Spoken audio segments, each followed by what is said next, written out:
오늘은 교회의 본질적 사명은 선교, 그 증인되는 것, 사도행전 1장 8절의 말씀을 통해서 함께 은혜를 나누고자 합니다. 우리가 사는 사회를 익명의 사회라고 이렇게 부릅니다. 현대 사회에서 대중이 옆에 있는 사람을 누구인가 잘 모르는 그런 현상을 얘기합니다. 우리 앞 주변만 보더라도 콘크리트로 되어 있는 벽과 또 이 빌딩으로 이루어진 이 도시 사회에서 뭐 옆집에 누가 사는지도 잘 알지를 못해요. 그래서 어떤 이인지도 알 수가 없습니다.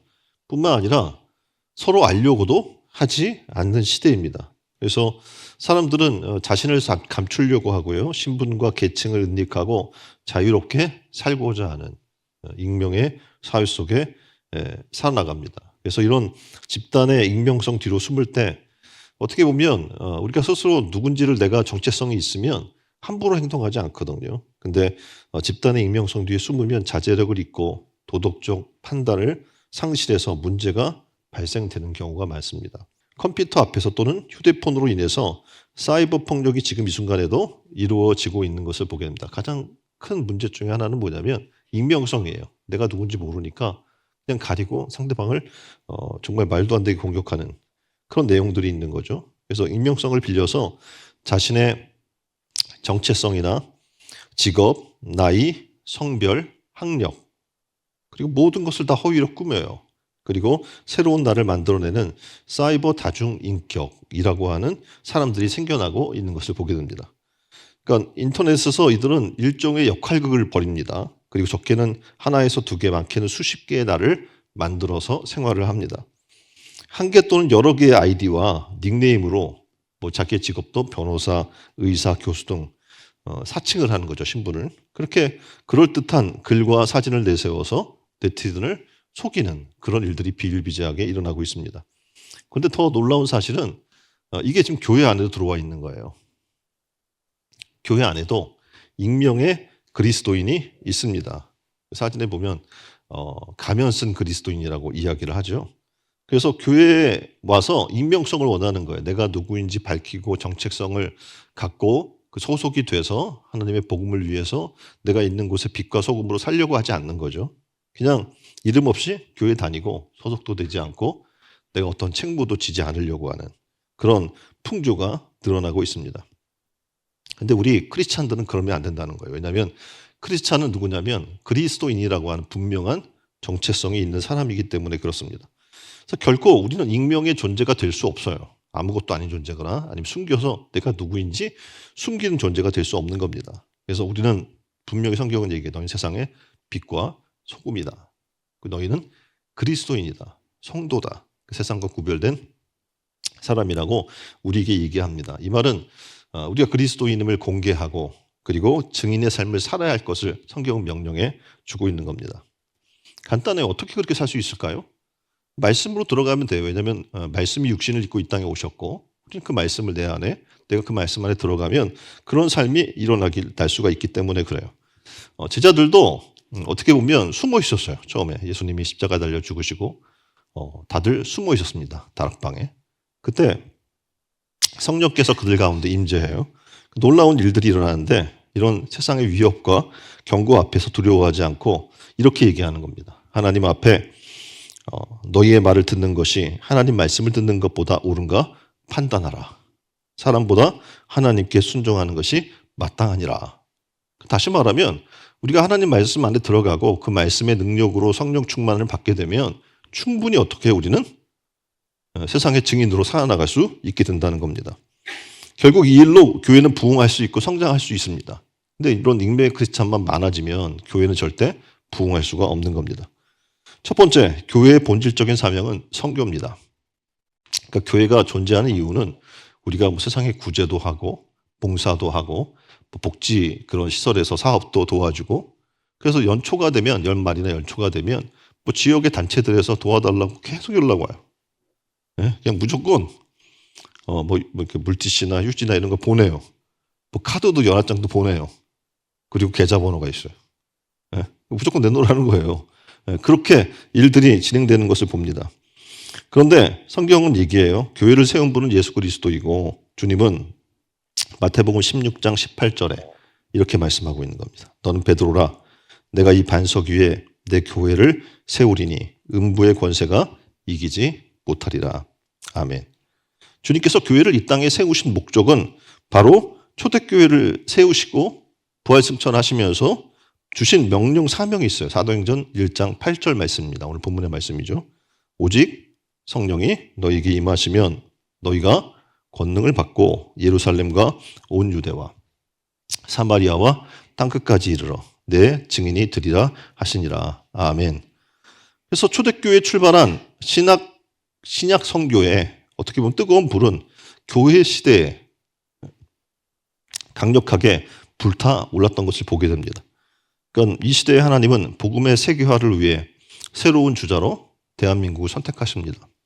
여러분이 아시는 것처럼 세계 50대 교회가 우리나라에 있어요. 절반이. 한국은 2022년에 장기 선교사, 단기 선교사 말고요. 장기 선교사를 22,204명을 파송했습니다. 그러니까 미국이나 이런 나라를 제외하고는 뭐 월등한 거예요. 엄청난 거죠. 이 작은 나라가. 이런 선교에 막강한 힘을 가진 대한민국이 이제는 하나님이 원하시는 바가 있다는 거예요. 우리 뭐 몸집을 키우고 아까 이야기한 대로 세계 50대 교회 절반이 한국 교회인데 그런 큰 교회를 지향하는 것이 아니라 하나님이 원하는 것은 2020 비전대로 세계 복음화의 일꾼으로 우리를 쓰는 것인 줄 믿습니다. 사탄은 우리가 그렇게 세상으로 나가지 못하게 해요. 근데 예수님은 우리를 세상의 교회로 세우시길 원해요. 그래서 빛과 소금으로. 그리고 각 지역에. 지금 캄보디아 선교팀도 가서 뭘 하려고 하는 거냐면 복음을 심으려고 하는 거고 예배를 세우려고 하는 겁니다. 선교는 하나의 프로그램이 아니에요. 그 1년에 계획을 세우고 선교 프로그램을 돌리는 게 절대 아니고요. 교회의 본질적인 사명입니다. 선교는.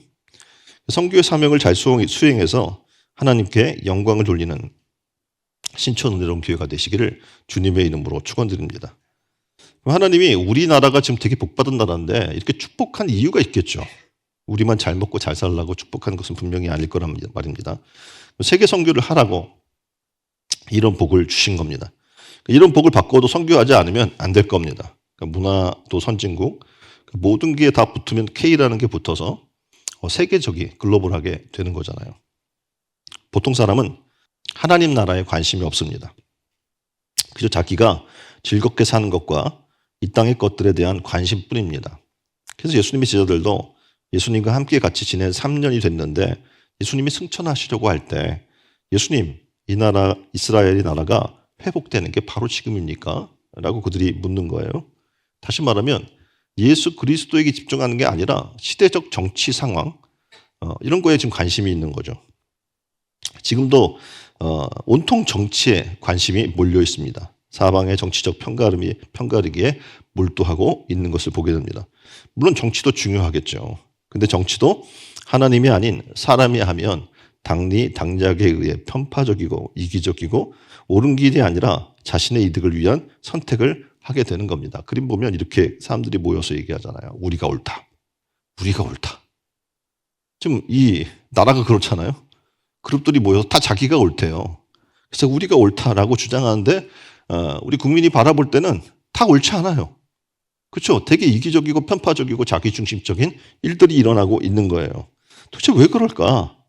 그러니까 우리는 지금도 하나님이 다스리는 나라가 아니라 사람이 편파적으로 당을 만들고 어떻게 보면 당리 당작에 의해서 자기의 이기적인 길들을 추구하는 그 일들에 빠져 있기 때문에 그렇습니다.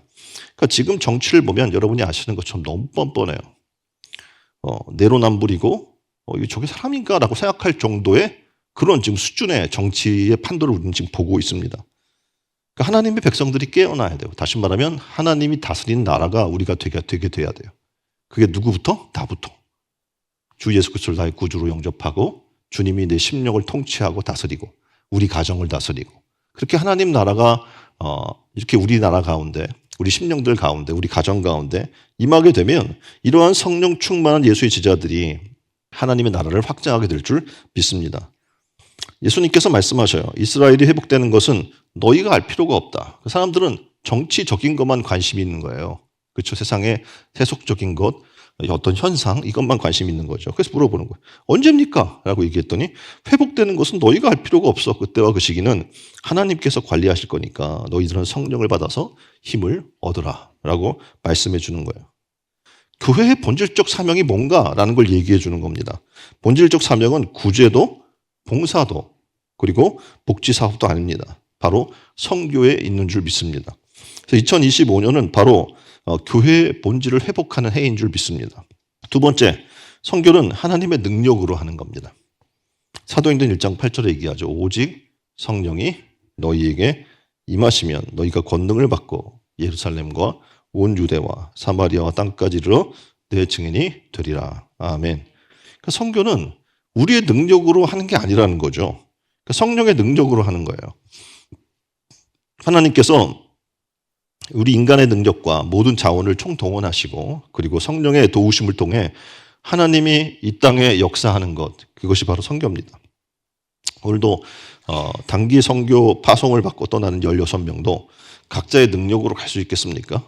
안 돼요. 하나님이 도와주셔야 되는 거예요. 시간도 도와주시고 건강도 도와주시고 물질도 도와주시고 다 도와주셔야 그것이 가능한 겁니다. 성령의 도우심을 통해 가는 겁니다. 제일 어리게는 중2부터 청년, 집사, 권사, 장로까지 다양한 사람들이 지금 캄보디아의 영혼들을 구원하려고 지금 보내지는 거예요. 지금 캄보디아 선교팀이 3박 4일 가요. 오늘부터 출발을 해서 이제 목요일 날 새벽에 오게 되는데 지난 11월부터 기도회를 가져요. 금식 기도를 해요.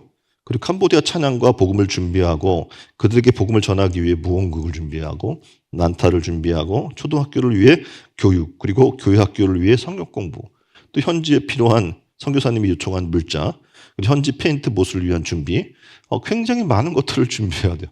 짧은 시간에 3박 4일이라는 짧은 일정에 쏟아붓기 위해서 왜냐하면 시간이 짧으니까 많이 준비되어 있어야 되거든요.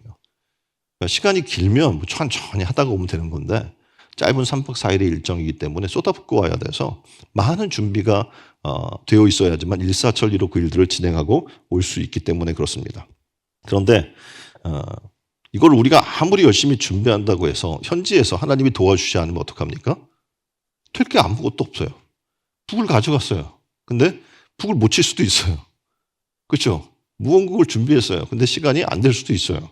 이 지금 기대만큼 우리가 준비한 많은 것들이 효과를 내지 못할 수도 있는 겁니다. 어떻게 보면 아예 못할 수도 있어요. 그런데 단기 선교팀에게 정말 필요한 게 있어요. 그게 뭐냐면 바로 성령 충만과 복음입니다. 그래서 사실상 그냥 거기다 떨어뜨려만 놔도 우리가 지금 성경 69절을 암송하잖아요. 그럼 이제 그 말씀 하나로만으로도 거기서 양육하고 세우고 올 수 있는 사람들이 되어야 되는 거예요. 많은 것을 준비한 것도 좋지만 실제적으로 우리가 뭘 준비해야 하는가를 생각을 해야 한다는 겁니다. 바로 성령 충만함과 복음인 줄 믿습니다. 그래서 오늘 출발하는 선교팀을 하나님께서 성령을 부으셔서 뜨겁게 하시고 그 하나님 앞에 헌신하고 캄보디아의 복음이 심겨지도록 하나님이 그렇게 하실 줄 믿습니다. 그래서 그곳에 성령의 충만함이 있게 하시도록 여러분도 어떡합니까? 기도해야 될 줄 믿습니다. 그래서 이 시간 단기 선교팀을 보내는 여러분도 보내는 선교사예요. 그러니까 가는 선교사가 있고 보내는 선교사가 있다고 얘기하잖아요. 예루살렘과 유대와 사마리아와 땅끝 이게 우리는 볼 수 있어야 돼요. 그래야 보내지 않겠습니까? 사람을. 그래서 오늘 우리에게 이 시간에 보내지는 가는 선교사뿐만 아니라 그것을 보내는 우리에게도 하나님의 성령의 은총을 내려주시길 기도했으면 좋겠어요. 눈이 떠져서 세계에 수많은 추구한 영혼들이 보여지도록 그들을 긍휼히 여길 수 있는 마음이 우리 가운데 있도록 그래서 우리가 주님께 쓰임받을 수 있도록 기도한 여러분 되길 바랍니다. 세계 선교에서 가장 귀하게 쓰임받은 사람을 뽑는다고 한다면 허드슨 테일러라고 하는 사람이 있어요. 이 사람은 덩치도 작고 얌전하고 그리고 내성적이어서 큰 일을 할 것 같지 않은 그런 사람입니다. 그런데 하나님께서 그를 선교의 위대한 인물로 사용했던 것을 보게 됩니다. 그분은 내지 선교회라고 중국의 내지에 선교회를 세웠어요. 그래서 중국 사람들의 옷을 입고 중국 사람들에게 들어가서 거기서 이제 선교를 한 거죠. 그래서 중국에 큰 역사를 만들게 된 거예요. 그러니까 이분은 약함을 통해서 강함의 비결을 알았다고 얘기하는데 한 번은 선교 사역 업적에 대해서 보고를 했는데 친구로부터 칭찬을 받게 된 거예요. 그래서 그가 얘기해요. 아닙니다. 내가 보기에는 하나님께서 온 세상을 두루 살피시면서 주님의 사역을 감당할 만큼 충분히 약한 자를 찾고 계신 것 같습니다. 하나님께서 드디어 저를 발견했을 때 하나님께서 저 정도로 약하면 내가 쓸 수 있겠다라고 생각했을 겁니다. 왜냐하면 하나님은 약한 자로 강하게 하시는 분이기 때문에 그렇습니다. 주변에 보면 그 아까 말했잖아요. 왜소하고 작고 얌전하고 내성적이어서 선교 스타일이 아니란 말이에요. 그런데 내 주변에 보면 실력 있는 사람도 많고 똑똑한 사람, 키 크고 체격 좋은 사람도 많은데 하나님이 나를 선택한 것은 나같이 약한 자라서 하나님만 의지할 수 있기 때문에 나를 사용하셨을 거라고 생각합니다. 라고 얘기하는 거예요. 지금 가는 선교팀이 16명이 각자로 여러분이 잘나서 가는 게 아니겠죠. 하나님이 여러분을 선택한 거예요. 그리고 하나님이 여러분 성령을 부어주시고 복음을 주셔서 그곳에서 하나님이 능력이 나타나게 하실 줄 믿습니다. 하나님의 은총이, 하나님의 성령의 능력이 여러분과 함께하기를 주님의 이름으로 축원드립니다. 이 허슨 테일러처럼 하늘이 우리에게 주신 그런 복음의 사명들이 이 시간 보였으면 좋겠어요. 그래서 하나님의 나라가 보이고 땅끝이 보이고 그래서 우리에게 성령의 불붙는 놀라운 역사가 일어나게 해줄 줄 믿습니다. 세 번째는 증인으로 살기 위해서 성령 충만이 필요하다는 거예요. 그래서 성령 기름 부음은 말씀의 증인이 되기 위해서 나오는 사람들에게 하나님께서 주시는 최고의 은혜 중에 하나가 바로 성령 충만입니다.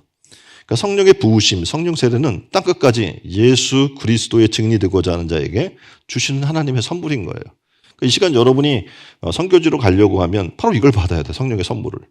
이걸 가져가지 않으면 여러분의 힘으로 버티려고 해요. 여러분의 물질로 하려고 하고 여러분이 만들어 놓은 스케줄과 계산으로 가려고 해요. 근데 그게 중요하지 않아요. 성령의 이끄심이 중요한 줄 믿습니다. 그래서 가서 현지에 보면 여러 가지 우리가 예상하지 못했던 일들이 일어날 텐데 그 가운데 두려워하지 않는 용기를 그리고 구원의 증거를 가지고 세상에 증인되게 하신 그거 하나만 잊지 않고 최선을 다하고 돌아온 여러분 되기를 바랍니다. 사도행전 4장 20절에 보면 대제사장들이 제자들에게 예수의 이름으로 말하지 말고 가르치지도 말라 경고를 해요. 그랬더니 이 제자들이 이렇게 얘기하는 거예요. 우리는 보고 들은 것을 말하지 않을 수 없습니다. 다시 말하면 제자로 부름받은 사람들의 모습이 무엇인가. 그러니까 우리는 가서 전해야 될 중요한 내용이 있는데 바로 복음인데 이게 우리가 가서 뭐 어떤 물건이 좋은 게 있는가, 뭐 물질적으로 뭐가 있는가, 뭐 현지에 가서 어떤 뭐 눈으로 관광을 하고 이런 것들이 있을 수 있지만 오늘 성경은 중요하게 얘기하는 게 뭐냐면 결연한 복음의 의지예요. 그걸 있는 사람은 성령 강구하겠죠. 성령 충만해서 나아갈 거예요. 그럼 성령 충만한 성도를 그가 전도하는 것을 막을 자는 아무도 없는 줄 믿습니다.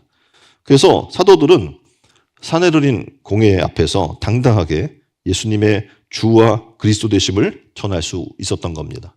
그래서 우리가 보고 들은 바를 전하지 않을 수 없다라고 담대히 그들은 외쳤던 겁니다. 예레미야 선지자는 예레미야 20장 9절에 이렇게 고백합니다. 내가 다시는 여호와를 선포하지 아니하며 그의 이름으로 말하지 아니하리라 하면 나의 마음이 불붙는 것 같아서 골수에 사무치니 답답하여 견딜 수 없나이다. 다시 말하면 세상이 아무리 우리에게 전도하지 말라고 금한다고 할지라도 성도들은 전도하지 않으면 답답해서 또 마음이 불붙는 것 같아서 골수에 사무쳐서 전하지 않고는 못 베긴다는 걸 얘기해 주는 거예요. 왜입니까? 성령께서 그 성도들 안에서 강권하시기 때문에 그렇습니다. 그래서 베드로와 사도들이 담대히 사람보다 하나님께 순종하는 것이 옳다, 마땅하다라고 이야기하고 이 일에 우리는 증인이라라고 담대히 고백했던 것입니다. 그래서 오늘 이 시간에 우리가 해야 할 것은 성령 충만의 간구입니다. 우리는 어떻게 보면 지금 16명은 지금 이제 가는 선교사로 가요. 나머지 성도님들은 뭡니까? 이들을 보내는 선교사로 지금 있는 거예요. 그래서 우리는 자, 한번 옆에 사람들에게 얘기해서 나는 보내는 선교사입니다. 네. 갈 사람은 하나님께서 뽑아주셔요. 아까 얘기했던 시간, 물질, 모든 게 다 준비되어야 갈 수 있다니까요. 그래서 우리 교회에서는 지금 캄보디아, 필리핀, 남아공, 말라위, 태국, 베트남 이런 곳에 지금 선교사를 지원하고 파송하고 있습니다. 그래서 이들을 위해 기도하고 돕고 그들과 함께 일해야 하는 거예요. 그러려면 어떡합니까? 먼저 보낸 선교사들을 위해 기도해 줘야 돼요. 우리가 지금 보낸 선교사라면 기도해 줘야 됩니다. 기도는 누구나 할 수 있습니다. 그래서 그 기도하면서 뭘 해야 되냐면 격려해 줘야 될 줄 믿습니다. 사실 우리 교회가 부흥되길 원해요. 그래서 구역이 부흥하고 구역마다 각 선교지를 정하는 거예요. 그 선교사님과 나라를 정해서 해외 선교를 하고 그리고 국내 섬과 개척지의 목회자들 협력하고 그런 단단한 구역들이 있으면 좋겠어요. 여러분이 선교사님들과 목회자들을 위해서 생각해 보세요. 선교 현지나 그리고 개척지 또 미자립 교회들 이런데 크리스마스나 명절이 되면 전도 용품을 사서 보내고 라면을 사서 보내고 뭐 그들이 전도할 수 있도록 아까 이야기한 뭐 물티슈나 여름이면 뭐 이런 손난로나 뭐 이런 거 여러 가지가 있잖아요. 그런 거 보내주는 거예요. 그래서 우리가 선교적 신앙이 되어서 우리가 가지는 않지만 선교를 위해서 헌신하고 동역자들을 도우면서 하나님 나라가 전 세계에 확장되기를 원합니다. 2030의 비전이 바로 그거예요. 2040 비전 가운데 이게 있죠. 뭡니까? 우리는 은퇴 없는 교회가 되겠습니다라고 우리가 2020 때부터 계속 얘기했어요. 그렇죠? 무슨 말입니까? 실버 선교사가 되겠다는 거예요. 은퇴하잖아요. 근데 그 다음 밑에 그림자가 있고 앞으로 뭐래요? 그러니까 선교를 실버 선교사로 지원을 하는 거잖아요. 그러니까 우리에게는 은퇴가 없습니다. 실버 선교사는 100세 시대에 조기 은퇴를 하잖아요. 그러면 이 그리스도인들이 하나님 나라를 위해서 의미 있는 인생을 살고자 하는 마음으로 시작이 된 게 실버 선교사입니다. 그러니까 실버 선교사는 지금까지는 우리가 먹고 살아야 하니까 세속적인 일에 혹은 자신이 하고 싶은 일을 해왔지만 이제 남은 인생 얼마 안 남았잖아요. 그러면 남은 인생을 하나님 나라를 위해 영적 일에 직접적으로 참여하고 그리고 마음의 실버 선교사가 되는 거예요. 그 영적 일과 세속적 일을 우리가 구분해 산다는 건 그렇게 쉬운 일이 아닙니다. 그런데 하나님이 그리스도인들을 모든 직업에 부르셨다는 의미를 우리가 좀 깨달을 필요가 있어요. 그래서 직장에서도 우리는 선교사로 파송된 것이고 믿지 않는 가정에도 어떻게 해요? 선교사로 파송된 줄 믿습니다.